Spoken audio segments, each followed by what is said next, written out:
ये कहानी हरे पदरू काका की। पदरू काका का होगा बे? काबर भड़क थस गा। काका भर नहीं बोल सकत, सामने पदरू लगाना जरूरी है। माने पदरू काका नहीं बोलना है, काका भर बोलना है, वो पदरू हटाना है। हाँ पदरू काका। चुबा वैसे तो एक कहावत है कि नाम में का रखे, तुम्हाला कौन किसदा मोर नामला पदरू रखे बर। लेकिन पदरू काका अपन नाम से त्रस्त है। ये ज्यादा झंझट मत कर, चलो वो नाम में परेशानी है ना तो तोर नाम बदल दे। अब पदरू काका का होगेगा? अब मोल पदरू काका नहीं बोलना है। का बर गा? काबर की मैं अपन नाम ला बदली करके पवन कुमार रखे हूँ।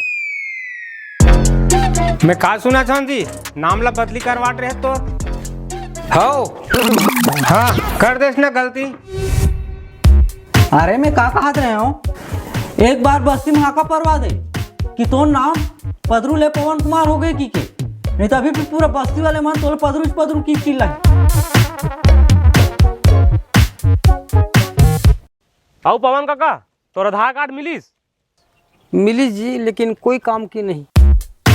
सुनो सुनो सुनो, आज हमार गांव में पदरू नाम के अजमेरी तेकर नाम पवन कुमार हो गए।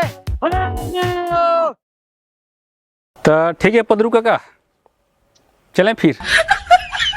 पदरू काका जल्दी आवत है केवल अपने सीजी शो यूट्यूब चैनल पर। अपने सीजी शो।